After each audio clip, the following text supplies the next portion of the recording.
দর্শক আমন্ত্রণ নাগরিকের বিশেষ আয়োজন সংবাদ বিশ্লেষণে। আপনারা জানেন সংবাদ বিশ্লেষণে আমরা কথা বলে থাকি দেশের সমসাময়িক বিষয়াবলী নিয়ে এবং এই বিষয়গুলোর পেছনকার কারণগুলো নিয়ে, এবং প্রতিদিনই একজন করে সহকর্মী আমাদের সাথে উপস্থিত থাকেন এই বিষয়গুলো নিয়ে আলোচনা করার জন্য। আজও তার ব্যতিক্রম নয়। আজকে আমাদের সাথে উপস্থিত রয়েছেন নাগরিক টিভির জ্যেষ্ঠ বার্তা সম্পাদক সাখাওয়াত হোসেন। আপনাকে আমন্ত্রণ। আমি শুরুতেই আসলে যে বিষয়টি দিয়ে আপনার কাছে যেতে চাই সেটি হচ্ছে যে গতকাল থেকে সামাজিক যোগাযোগ মাধ্যম এবং পত্রিকাগুলোতে একটি বিষয় খুবই আলোচনায় এসেছে, সেটি হচ্ছে যে রাজবাড়ির গোয়ালন্দে যেই ঘটনাটি ঘটেছে সেটি নিয়ে সবাই আসলে নানা রকম মন্তব্য করেছেন, যে কবর থেকে লাশ উঠিয়ে সেটিকে পুড়িয়ে দেওয়া, এতগুলো মানুষ হঠাৎ করে অ্যাটাক করা, এই যে মব তাণ্ডব, এটির আসলে কারণ কি? এবং আজকে সকালেও দেখেছে যে বিএনপির উচ্চ পর্যায়ের অনেক নেতাও মন্তব্য করেছেন যে হয়তোবা এটি আসলে কোনো আন্তর্জাতিক ষড়যন্ত্র হতে পারে। কিভাবে দেখছেন বিষয়টিকে? ধন্যবাদ আপনাকে যে আজকে খুব গুরুত্বপূর্ণ একটা ইস্যু নিয়ে আপনি আজকে নাগরিক টিভি এই সাবজেক্টটা তুলে ধরেছেন, যে এই সময়টায় হঠাৎ করে কেন এইরকম একটা ঘটনা ঘটলো। আসলে আপনি ভাবতেছেন যে এই বাংলাদেশের এই মব কালচারটা, বিশেষ করে উপমহাদেশের এই মব কালচারটা কি নতুন? আসলে না। আপনি যদি একটু পিছনের দিকে তাকান, যদি খুব ভালো করে খেয়াল করেন, ধর্মীয় ইস্যুকে পুঁজি করে এই যে জল ঘোলা করার যে একটা চেষ্টা, এটা ছিল দীর্ঘদিন ধরেই, আজকে না। এটা যদি আমরা উপমহাদেশের দিকে তাকাই, যে 1857 সালের কথা আপনাদের যদি মনে করিয়ে দেই, একটু সিপাহী বিদ্রোহের কথা, ওই সময়টা একটা কি ঘটলো, যে হিস্ট্রিক্যাল মানে বিশাল বড় একটা সিপাহী বিদ্রোহ মতো যে ঘটনাটা ঘটলো, ওটা কেন ঘটছিল কি আপনাদের যদি একটু মনে করাই সেটাতে, তাহলে বুঝতে পারবেন। সেই সময়টায় যে একটা কার্তুস, মানে যে আমরা যে বন্দুক ব্যবহার করি, সেই সময় তো 303 মতো বন্দুকগুলো ছিল, ওই সময় .557 এরকম একটা বন্দুকের নাম ছিল। সেই বন্দুকের এক ধরনের তেল বা ওয়েল বলা হয়, চর্বি ইউজ করা হতো। কখনো বলা হতো যে সেটার মধ্যে শূকরের চর্বি ইউজ করা হয়, আবার কখনো বলা হতো যে সেটার মধ্যে গরুর চর্বি ইউজ করা হয়। তারা আপনি তো জানেন যে এই দেশে যারা সৈনিক ছিল, ব্রিটিশ যোদ্ধা যারা ছিলেন, তাদের বেশিরভাগ কারা ছিলেন? এই দেশের হয়তো হিন্দু লোকজন ছিলেন, না হলে মুসলমান লোকজন ছিলেন। তখন কি হলো, এক সময় এইটা ছড়ায় দেওয়া হলো, যে যখন এটা স্ট্র্যাটেজিক্যালি যে ধর্মীয় একটা কি করা যায়, একটা ছড়ায় দেওয়া যায়, বলো যে এটার মধ্যে শূকরের আছে, গরুর চর্বি আছে, শূকরের চর্বি আছে। এটার কারণে আপনার খেয়াল করে দেখেন যে একটা বছর 1857 সাল থেকে 58 সাল পর্যন্ত ভয়ঙ্কর ভাবে সে সারা দেশে যুদ্ধ ছড়ায় পড়লো, নানা রকমের ভাঙা ছড়ায় পড়লো। সেটা চট্টগ্রাম বলেন, রাজশাহী বলেন, দিনাজপুর বলেন, বা ইন্ডিয়াতে তো ছিল দিল্লি, গুজরাট, নানা জায়গায়, উত্তরপ্রদেশ, একেবারে এমন একটা ম্যাসাকার অবস্থা হলো কি, ব্রিটিশ বাহিনী আতঙ্কিত হয়ে গেল, ব্রিটিশ বাহিনীর বিভিন্ন পুড়িয়ে দেওয়া হলো। এই কালচারটা, আমি বলতে চাচ্ছি যে এই কালচারটা নতুন কিছু না এই উপমহাদেশের জন্য। ধর্মীয় আপনাকে আমি একটু কয়েকটা ঘটনা আরেকটু যদি আমি একটু যুক্ত করে দিতে চাই, যে আমার, কারণ আমি ভুল করতে পারি এই জন্য ডেট, এই জন্য 1982 সালে যেটা হয়েছিল তামিলনাড়ুতে, 1921 সালে মাপিত্তা, এবং 1927 সালে নাগপুর, 1947 সালে ভারতবর্ষে ওই যে এটাতে হলো রাঁচি, এবং 1969 গুজরাট, এরপরে 1984 ভিওয়ান্দি, এবং 1985 গুজরাট, এবং আমি যদি আপনাকে একটুখানি থামাই, সেটা হচ্ছে যে এগুলো আসলে পূর্ববর্তী সময় আমরা দেখে এসেছি, কিন্তু আমরা যদি 5 আগস্টের পরবর্তী সময়টাতে চিন্তা করি, মব তাণ্ডব তো কোনোভাবে থামানো যাচ্ছে না, এবং সেই সংখ্যা তো মাত্রাতিরিক্ত না। আমি যে জিনিসটা বলতে যাচ্ছি, এই যে সংখ্যাটা, এই সংখ্যার যদি দিকে তাকান, আমি আসলে সংখ্যাটাকে দিয়ে ভারী করতে চাই না। এই ব্যাপারটা হলো যে এই 2013 সালে আমরা এসে দেখেছি, কিংবা আপনি যদি একটু তাকিয়ে দেখেন যে আমরা রামুর যে ঘটনাটা, এর আগেও আপনি 2024-কে টানছেন, আমি 2024-কে আনছি, কিন্তু আমি বলছি যে হ্যাঁ, এখন এইটা বাংলাদেশের প্রেক্ষাপটটা, বাংলাদেশের এইটার অবস্থা বেড়েছে, কিন্তু এর মানে এই নয় যে আমি বলতে চাই যে উপমহাদেশে এটা নতুন কিছু না। এটা উপমহাদেশের একটা কালচার, যেটা হলো গিয়ে মানে দীর্ঘদিন ধরে চালু আছে। ধর্মীয় অনুভূতিকে কাজে লাগিয়ে, ধরেন আপনি হিন্দু না মুসলিম, মুসলিম না খ্রিস্টান, আপনি কোন ধর্ম পালন করেন, ধর্ম ঠিক মতো পালন করছেন না, আপনি মাজারে যাচ্ছেন কি মাজারে যাচ্ছেন না, এই ধরনের কালচার। সরকারের ভূমিকা নিয়ে কি বল? এই যে নিশ্চুপ থাকা, বা শুধুমাত্র আমি যেমনটি বলছিলাম বিরতিতে যাবার আগে, যে আশফাক নিপুণ উনি আসলে পোস্ট করেছেন ফেসবুকে যে ভিক্ষা চায় না কুকুর সামলা, ঠিক সেটির মতো বিবৃতি নয়, মব তাণ্ডবকে সামলাও, অন্তর্বর্তী সরকারের দৃষ্টি আকর্ষণ করে তিনি আসলে এই পোস্টটি করেছেন। তো একরকম মানে মনে হচ্ছে যে সরকারের নীরব ভূমিকা নিয়ে সবাই অতিষ্ঠ। এই ব্যাপারটি কি আসলে মব কাণ্ডকে উৎসাহিত করছে কিনা, কি বলবেন? না, আপনি যেটা বলছেন সেটা খুব গুরুত্বপূর্ণ ইস্যু, কিন্তু আমি আরেকটু মনে করে দিই, আসিফ মোহাম্মদ সজীব ভুঁইয়া যিনি এই সরকার বা এই যে সরকার এর খুব গুরুত্বপূর্ণ ব্যক্তি, যে ছাত্র আন্দোলনের খুব গুরুত্বপূর্ণ ব্যক্তি, সে আজকে একটা কথা বলছেন, এই যে কালচারটা তারা চালু করছেন যারা ডিসেম্বরে নির্বাচন চাইছিল, ও তারাই নাকি এই কালচারটা চালু করেছেন এবং তারা নির্বাচন বানচালের চেষ্টা করছেন। আসলে একজনকে আরেকজনকে দোষ দেওয়ার একটা প্রবণতা তৈরি হয়েছে। এবং আমরা যদি বলি যে বিএনপির পক্ষ থেকে আজকে এটা নিয়ে কথা বলেছেন, গতকালকে প্রধান উপদেষ্টার পক্ষ থেকে কথা বলেছে, বিএনপির পক্ষ থেকে যেটা আবার বলা হচ্ছে সেটা আর একটু মানে আরো বড়। তারা বলছে যে এটা একটা আন্তর্জাতিক চক্রান্ত, যারা নির্বাচন চায় না দেশে তারা হলো গিয়ে আন্তর্জাতিক চক্রান্তের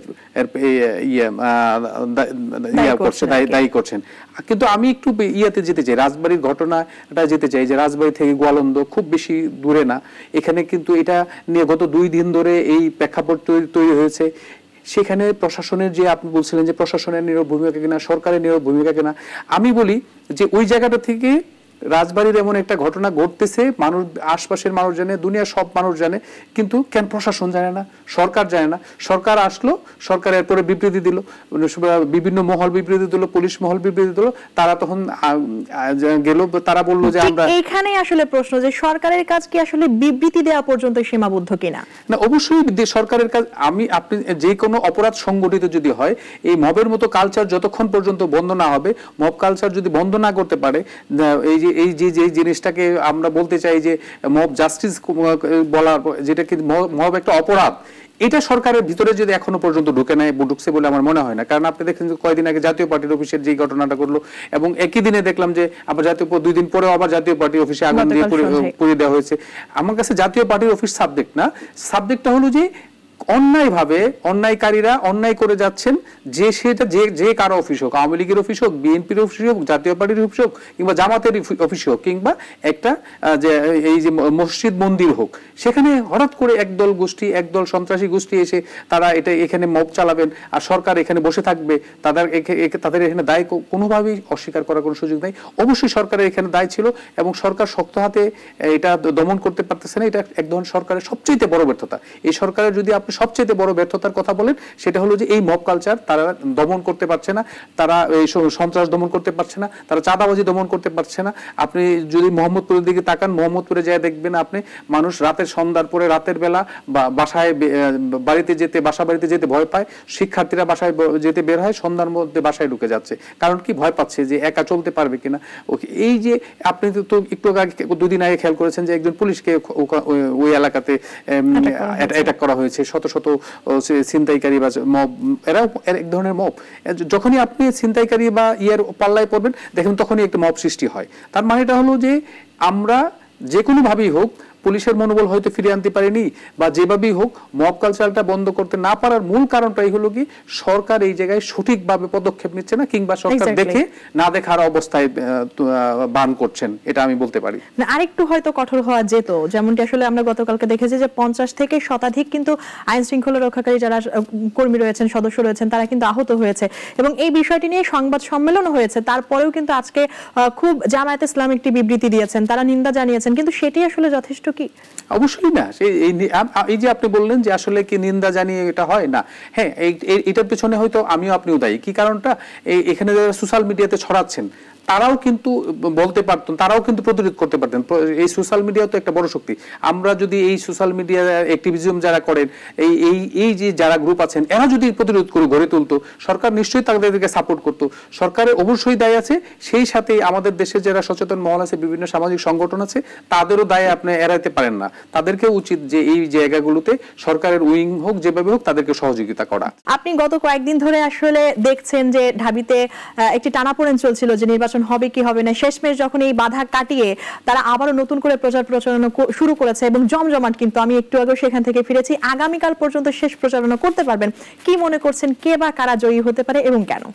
আপনি যেটা বলছিলেন যে ডাকসু নির্বাচন, আসলে আমরা বলছিলাম যে গত 8টার যে নির্বাচন হয়েছে, তা এটা 9ম নির্বাচন সম্ভবত স্বাধীনতার পরে, যদি ভুল না করি।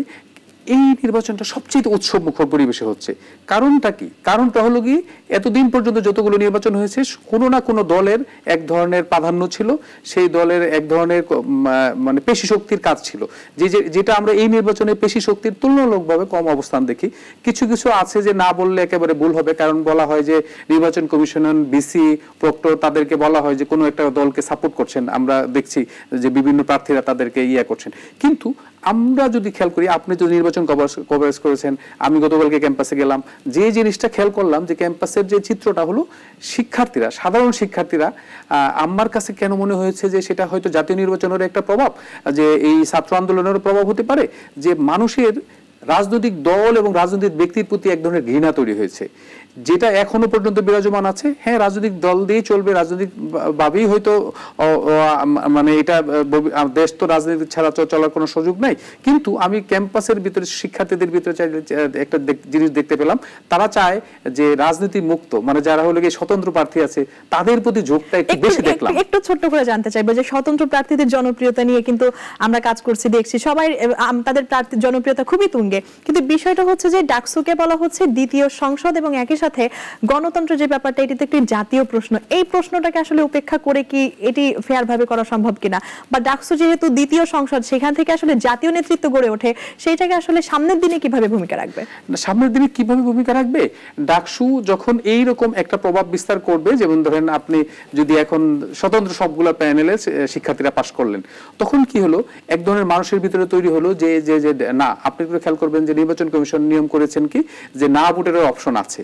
তো একটা সময় দেখা যাবে যে যেখানে প্রার্থী কম বা একজন প্রার্থী থাকবে, না ভোট থাকবে, ওই না ভোট পাশ করে গেছে, তার মানে হলো জাতীয় নির্বাচনের এখানে এই ডাকসু নির্বাচন সত্যিকার অর্থেই জাতীয় নির্বাচনে একটা প্রভাব ফেলবে।